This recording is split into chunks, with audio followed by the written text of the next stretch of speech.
Welcome to Revenue Rehab, your one-stop destination for collective solutions to the biggest challenges faced by marketing leaders today. Now head on over to the couch, make yourself comfortable, and get ready to change the way you approach revenue. Leading your recovery is modern marketer, author, speaker, and chief operating officer at Tegrita, Brandi Starr.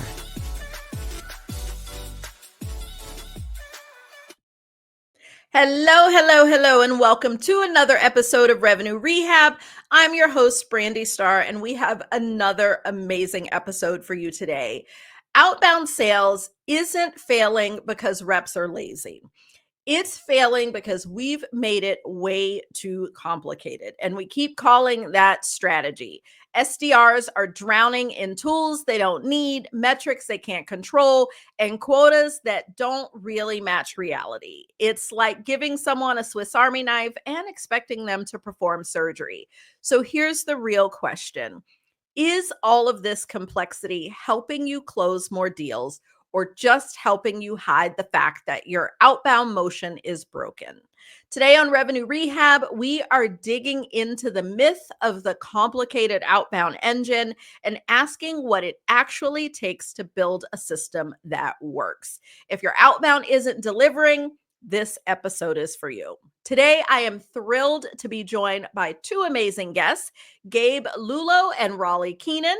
With me today is Gabe Lullo, a sales and recruiting pro who's trained teams, run his own firm, and now drives growth at Alley-Oop with a sharp focus on culture and customer success. And also back in the studio, Rolly Keenan, Tegrita's CRO. He's led revenue at LinkedIn, Oracle, and Gallup. And yes, he's made over 500,000 cold calls. So when we talk outbound, he's been in the trenches.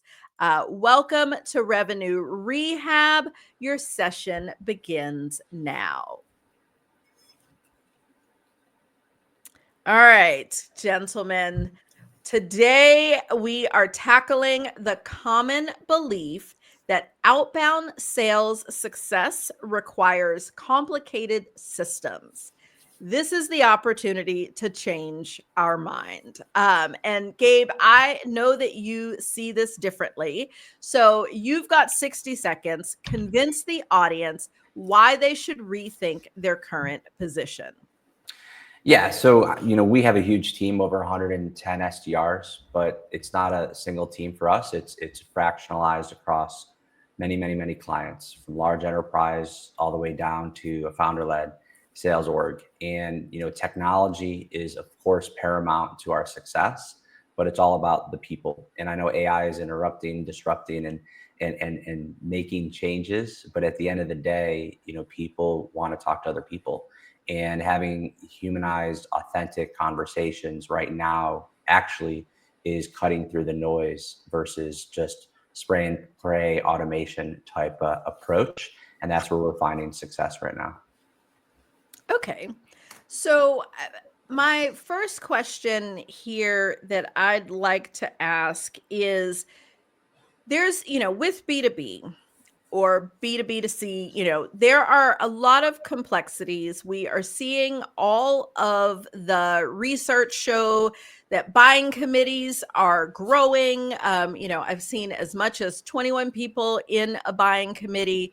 Sales cycles are getting longer. The number of touch points and, the amount of information that buyers need in order to make a decision and, really even get into the sales cycle, all of these numbers are growing. And because of this, there is a belief that this complex journey requires a complex sales cycle.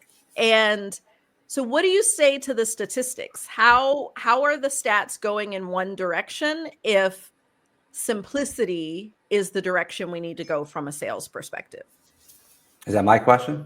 Yes. Okay, got it. Start there. Yeah, I mean, to your point, there is a lot longer sales cycles. There are more people involved in the buying journey. And what our focus is multi-threading, having the right conversations with the right people, and being very intentional about every single piece of outreach. where it's not just a spray and pray scenario and having emailing campaigns and SDR campaigns and full cycle sales campaigns work haphazardly and not connecting and being aligned, but working on it very strategically. So those three departments are communicating correctly to talk to the right people at the right time. And then putting not only SDRs in front of the top of the funnel, but also throughout the entire journey, whether it's following up, whether it's lost leads, whether it's rehashing and getting conversations back on the calendar. That's what we're seeing right now to speed up and to continually create momentum through the sales cycle. Okay, Rolly, I'd like to hear your perspective on, our complex sales cycle, the role of outbound, whether we've overcomplicated this. What are your thoughts? Well, I think I always kind of laugh when, it happens like every year or so. There'll be like a flurry of articles and posts, sales has changed forever. And I'm just like, oh, it changed forever again,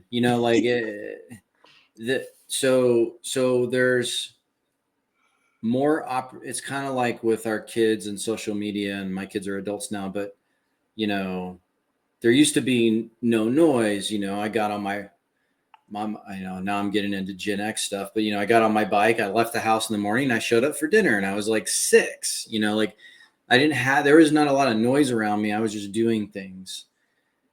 And that hasn't changed today, except there's a lot of noise. My kids, if I had little kids now, should go out on their bike and keep themselves busy, even though there's a lot of noise.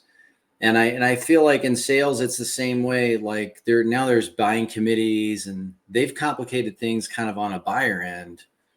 That doesn't mean I have to copy that on the sales end.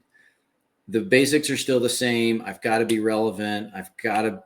When I get my moment, and we throw in your sales cliche, my at bat, whenever I show up, I still have to be amazing in that moment, move something forward, get more information, whatever I'm doing. And if the buying committee is 2 people or 20 people, or the, situation is complex, or the deal is big, whatever, those are just details. The core of it hasn't changed. So I just feel like the noise is louder and louder the more tools we have, the more tech we have, but that doesn't change kind of how deals get closed, really. And it makes for a lot of consulting contracts to say things have changed, let me help you implement this very complicated thing, because you know how complicated it is now.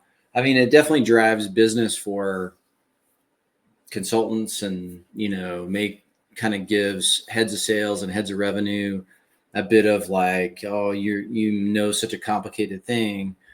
It's CRO now, CRO of the futures, knows so complicated things, but it's really the same thing. You just have to figure out how to weave through more noise over time. And yes, some of that has changed, like with more tech and stuff, the buyers have more information earlier. That's true. Yes. Are they picking up our cold calls anymore? Not really. I haven't picked up a cold call in 15 years. So you're not getting me on the phone. But yes, so some of that's changed, but still in the moment, the relevance, the talent you have that's in that role is so important. But I really don't think the complexity has to match, I would say, the nonsense that we see on the buyer side. Gabe, anything you want to add to that point? I agree with most of everything, actually. My kids aren't adults, but I'm old enough to know what he's talking about and relate. It definitely when I was a kid riding bikes. But it's funny because, to his point, back in the day when we were just calling off a list and a soft phone, right? Marketo and Pardot and all these market automation platforms came out, and then they just started wiping out sales words because marketing automation was going to change the world and everyone's going to buy things off of an email. And then what happened is they rehired all those people But it's interesting. Every seller uses marketing automation today for their, normal course of business. And that was, a massive shakeup, but it really kind of all came back to normal. AI, a year and a half, I was on John Barros's podcast 2 years ago, and we were talking about how AI is going to wipe out sellers next year. And he was just on mine about 2 weeks ago, and we kind of reflected about how that has not changed. And so there's a lot of things that come in, and I think to Rolly's point, it's just more companies trying to sell you software to really get their foot in the door in regards to their revenue. But at the end of the day, sales is still sales, and that's to his point is being relevant when you show up. And what I'm really seeing right now is when I'm on the buyer side and vendors are selling me, nobody's prepared. AEs are just winging it. No one's knowing who I'm talking about, why I'm talking about it. They don't know why I'm there. I mean, to point, he doesn't answer cold calls. Well, I hang up on demos when I ask my first question. I say, listen, do you know what it is that we do? It's my first question in every demo if someone's selling me something. And if they can't answer that without saying, yeah, I'm on your website right now, that's usually how they start the count. And I'm just like, I'm gone. And so there is definitely, I think, a return to normalcy that should be happening. And you're seeing it happen in a lot of orgs that are having success. You both have hit on a couple things that I want to dig into. First, the role of outbound. So, we talked about, Rolly, you're saying you haven't answered a cold call in 15 years. Gabe, in one of your answers, you talked about SDRs being leveraged throughout the journey, and a key part of what SDRs do is outbound. So let's talk about the outbound piece, because it definitely has changed, because there was a point where we were all in offices. You got that golden phone number. People always answered the phone. Whether they talk to you or not is a different story, but you at least got someone to say hello. And I can remember strategies around getting past the gatekeeper, the executive assistant, or the receptionist, and all those things. I think we're all sort of dating ourselves in terms of our age, but talk to me a bit about your perspective, because those two things don't go together. If we're saying outbound that used to mainly just be top of funnel should be used throughout the funnel, but we're also saying no one answers the phone. And we talked about some of the challenges of email works, but it's not a magic pill of, you magically send and now everyone's buying. How do we resolve that? Like in terms of the role of outbound? Right. I think outbound has changed definitions from when we were doing outbound to what we now look at as outbound, because outbound right now is just spam, in my opinion. That's the new definition. Right. And so marketing automation, to my point, and just blasting emails without any understanding. If it says, remove me or unsubscribe on the bottom of the email, that's spam. If you're using, parallel dialers to just hit your total addressable market, and reps are making thousands of dials to anyone and everyone, yeah, that's spam. If you're just hitting pitch slaps and using, Phantom Buster tools to DM every single person your pitch on LinkedIn, that's spam. But is it outbound? Right. So I don't know. I have an SDR who's been here for 6 months and has booked 252 meetings in the first 6 months of working for me. I had an SDR on my team has booked a $2 billion company literally 2 days ago and a $5 billion company yesterday. And we just closed Ingram Micro as a small agency off of a cold call. So intentional outbound is what I think is really what is important. Authentic outbound is what I think is important. But what we look at as outbound versus what it really we think of outbound is, it's very different, I think, these days. Yeah. And I know, Rolly, just because we've had so many conversations, you feel the same in terms of the fact that most outbound is spam. So my question for you is, because we know that outbound works, because Gabe, I've talked to other companies as well who have similar stories. of those people who are doing it right. But I definitely have talked to way more companies where they kind of know that their SDRs are spammers.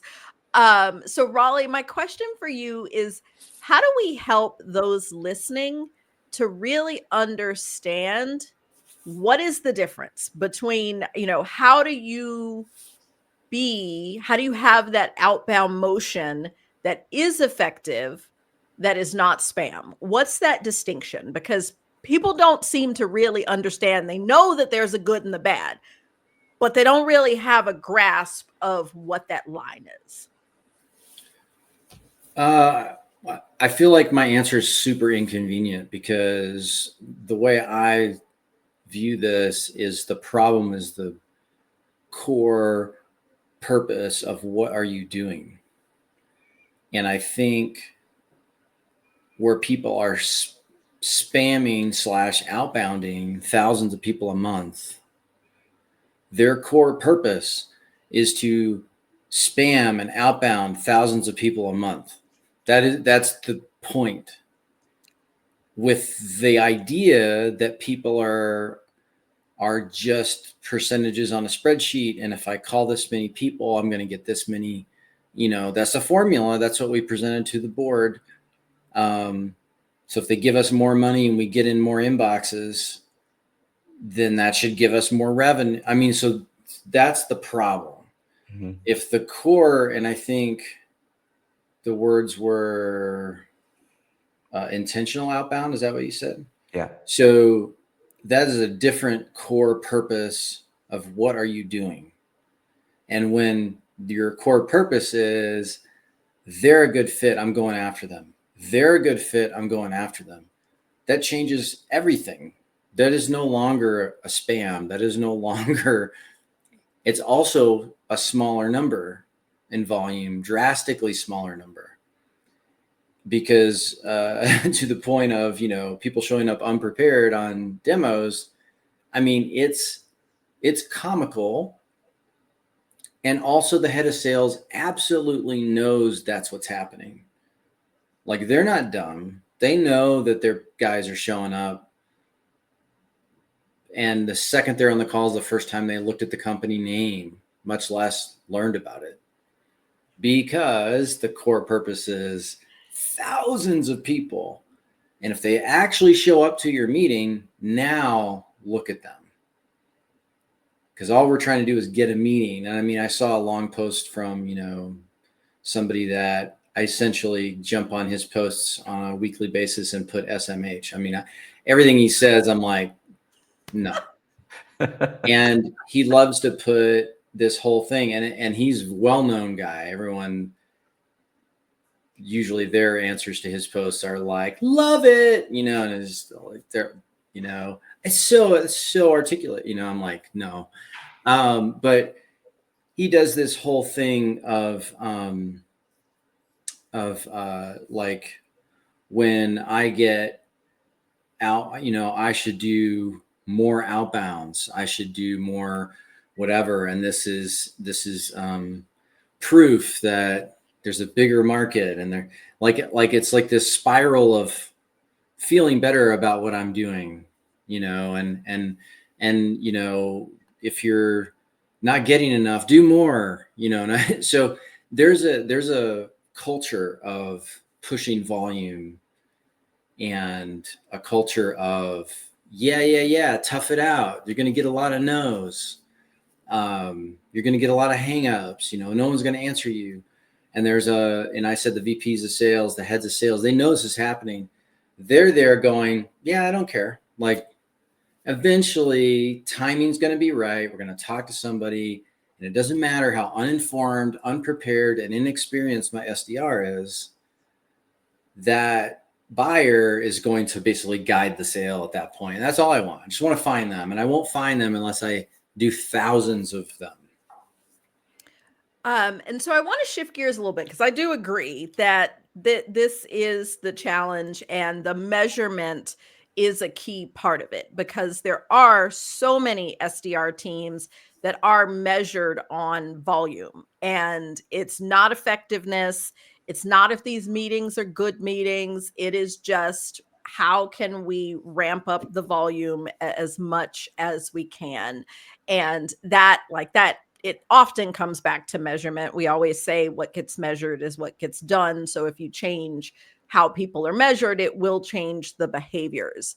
I want to shift a little bit and think about the technology, because we talked about AI, and of course that is the hot topic. You can't have any conversation without AI coming up. But there is this AI is going to replace the SDR team, and even before AI, there are different technologies. When we got the outbound dialer, there was a mentality of, okay, now we need less people because we're reducing the time to dial because it's something auto. Or there's this other technology that's going to make us more efficient, which means we can do more with less staff. The do more with less is a constant theme. I think that comes up almost as often as AI.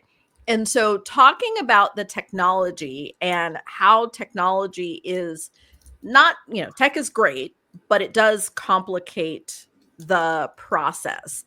And so, Gabe, I'd love your perspective on how we make sure that our SDRs are, having the right tools, using the right tools, but that we are not over engineering to our detriment. Yeah, I think to Rolly's point, right? Going back to the intentional outbound, if the tool is just promoting more spam and more just this is an equation and go out and get more no's, and it's just promoting that, like, is the tool worth it? Sure, you can spam now 10,000 more people than you could spam 1,000. Is that like, okay, is that great? I don't know. If I owned a pool business and I installed pools, and I used to use a shovel to dig the hole to put the pool in, and now I can use a backhoe to do it, and it's a lot faster. That's exciting, but I'm in the pool business and my job is to give you amazing pools, right? So it's the intention behind it. So AI is really a tool. If you can use AI to just spam more, I don't think that's an effective way of implementing the technology. But if you can use the AI to do research on the demo and the people and the company and the product and the website that you're about to go into and sell to, well, that's a significant opportunity. If I can use AI for my SDRs to do role plays every morning before they pick up a live call to make sure that they're sharp, like doing jumping jacks before you go lift weights at the gym, and they're on their game and they're doing the role plays from a training perspective, that's an amazing way to use AI to make sure our reps are capable and ready and excited to go into their day. If we can grade and check what they're saying and how they're saying it and provide battle cards in real live time using AI tools so they can be more worthy, valuable, and relevant and intentional, that's a great way of doing it. But if I'm just going to use it to email everybody and fire my entire SDR team, I don't know if that's the best way of using it.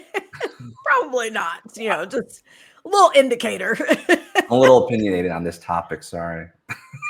Rolly, anything you want to add related to tech and how it impacts the process and complexity? Just a brief one of, I just think you have to be careful about, is what you're doing helping? And in some cases, it's really important in professional services in particular that we do. And as the industry that I have the most love for,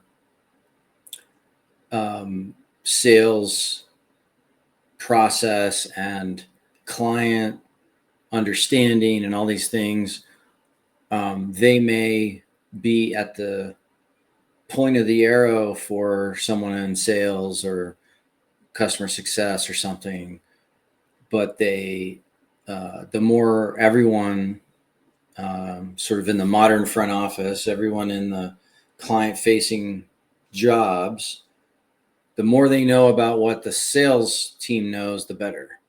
And so there's tech over the years I've been at this that can make that better and easier and basically make your brand stronger with clients. I love all that tech, but you got to be careful what you're going for. I mean, there was a reference to some things with SDRs and, just doing more spam. And, most of the time, when I'm in a, like a lot of us are, I'm in a membership group with a bunch of execs, and I watch questions come through all the time. And a lot of them are, man, I'm spamming everybody and it's like breaking stuff. Anybody know how to fix this? And I just want to say, stop spamming. But that's like never the solution for anything.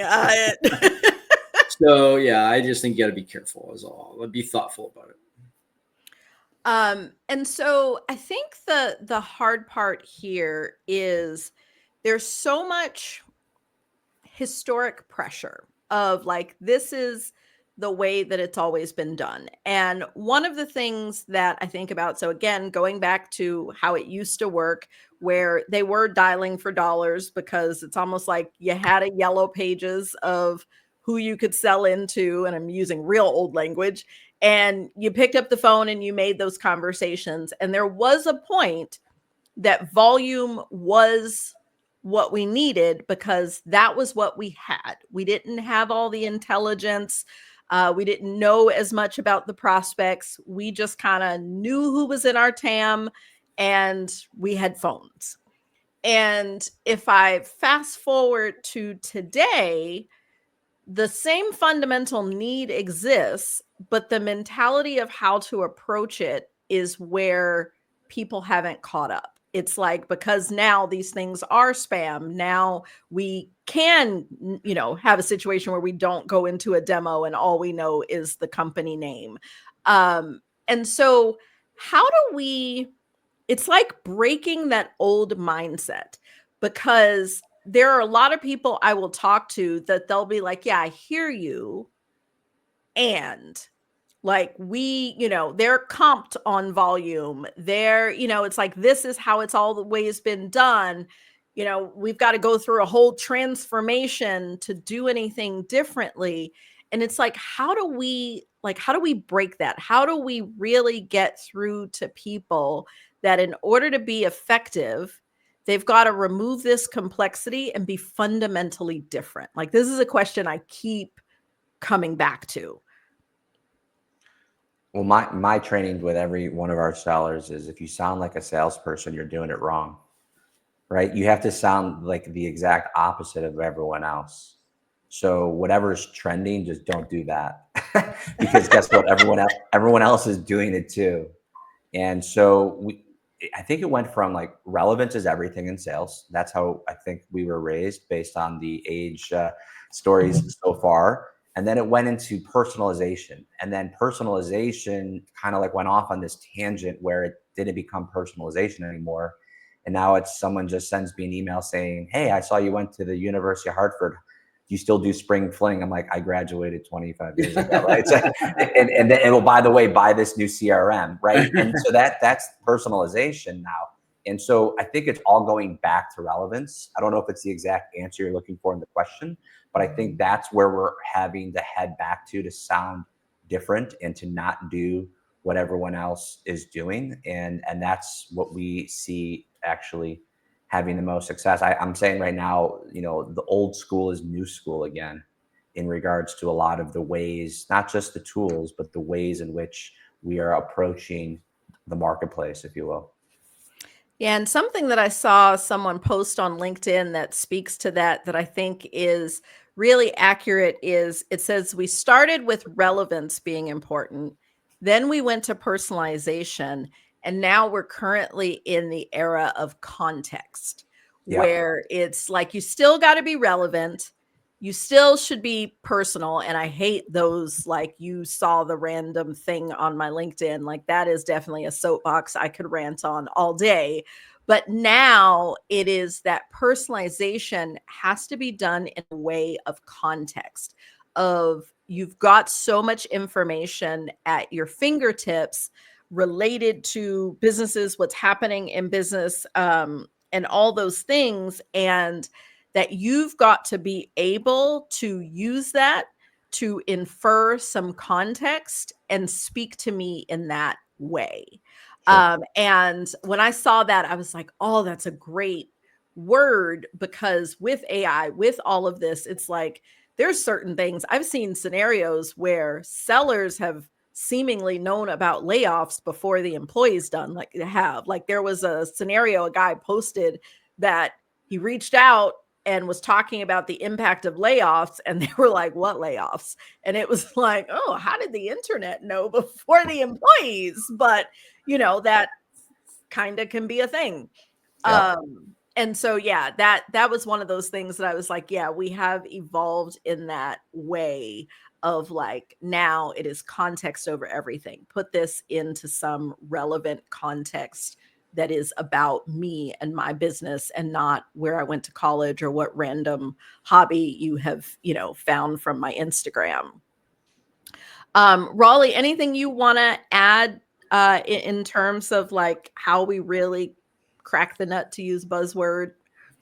Well, so first, let me pick apart something at the very beginning of the foundational question, because you went through kind of a context, right? And you said, we started here, and people are used to, the outbound, you call, that was necessary to call a lot because we didn't have a lot of information. So I just want to say for the record, I never did that. And I was in as close to a boiler room movie situation as you could imagine. So I had managers that would walk on your desk, walk across the desk and step on your phone if you weren't on it. And, their mentality was what you're saying. Like, you got to pick up the phone, because the more volume. I had the internet. I mean, it was somewhat new at the time in 1998, but like after the guy walked across my desk, I turned my phone off again, and I researched companies, and then I called them with a fully informed mind, and I didn't call 1,000 people. I called 100 to 150 a day of people that I knew something about. So I'll fast forward to the point of your question. So I just want to say I was never there, but how do you deal with it? I really think you've got two problems. One, if you own your own company, then you can skip the first thing I'm going to say. But if you don't, which is almost everybody,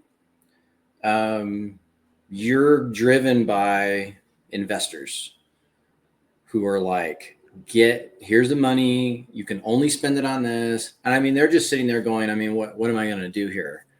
I mean, I can't just take their money that they said I got to put in ads to drive all this attention for my team who doesn't know anything. I can't take that and have more informed salespeople. They didn't pay for that. So their hands are tied a little bit. But if you kind of skip over that, either because you just want to go on an intellectual journey with me, or because you actually are not your hands are not tied, then the guidance is, what are you really doing in the business? Like, who is your product really for? What's the real problem with, like, why someone would pick a competitor over you? It sounds so silly, dumb, like, well, of course I'm doing that, but I can tell you most of the people I talk to who are head of sales, CROs, they really don't know any of that, because their board has their attention on, but what's my CAC? What's, how my deal cycle's too long. And they're into all the things that have nothing to do with the business. They're the outcomes of how they're running the business. And yes, that could tell you stuff, but you're focused solely on making that number better, when really, does your product even work?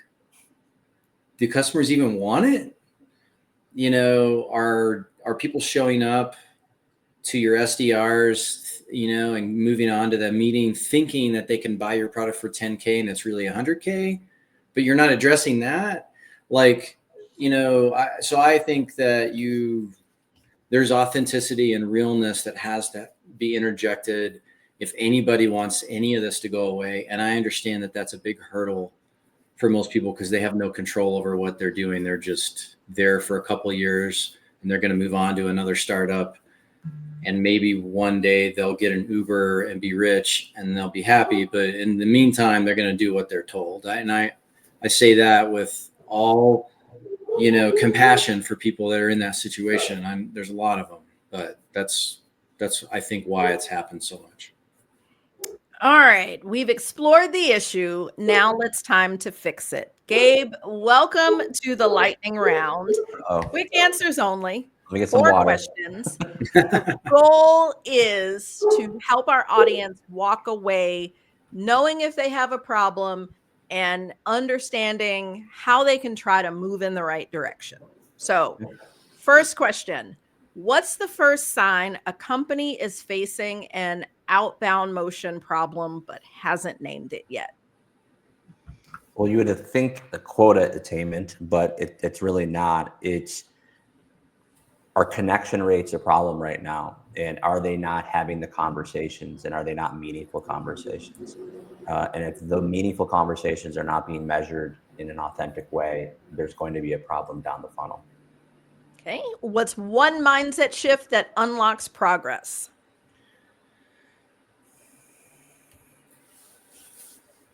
Your team's probably smarter than you.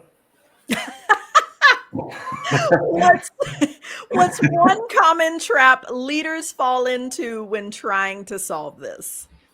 Trying to throw money at it. To Rolly's point, they're just trying to throw money at the problem to fix it. And what's the most underrated move that actually works to fix it fast? Listening to what your competitors are doing and really realizing what the market is doing as opposed to what the analysts are telling you. I love it. And before we close, let's have a little fun. Tell me what's one book, podcast, or tech tool that's been a game changer in your business lately? Gap Selling by Keenan. He's a good friend of ours, and he's done a really good job with that book, and we really like it over here. Awesome. We will have to make sure to link out to that. Well, Gabe, Rolly, this has been such a great conversation, but that's our time for today. But before we go, Rolly, I'm going to start with you. How can listeners connect with you? I'm the only cool Rolly on LinkedIn. There's a few of us, but just look me up on LinkedIn. Awesome. And then Gabe, definitely tell us how that they can connect with you and do the shameless plug for Alley-oop. Yeah, LinkedIn as well. I post on my profile 6 days a week, so there's a lot of free content out there. We're hyper responsive, so reach out. We'll absolutely help you. And if you're a company that is struggling to find or keep SDRs in your funnel, doing the right things and generating the interest, the leads, and the meaningful conversations in an intentional way, let us know. We can do an audit and see if it makes sense to work together. Awesome. Well, thank you both for joining me. And thanks everyone for joining us. I hope you have enjoyed my conversation with Gabe and Rolly. I can't believe we're at the end. Until next time. Bye-bye. You've been listening to Revenue Rehab with your host, Brandi Starr. Your session is now over, but the learning has just begun. Join our mailing list and catch up on all our shows at revenuerehab.live. We're also on Twitter and Instagram at Revenue Rehab. This concludes this week's session. We'll see you next week.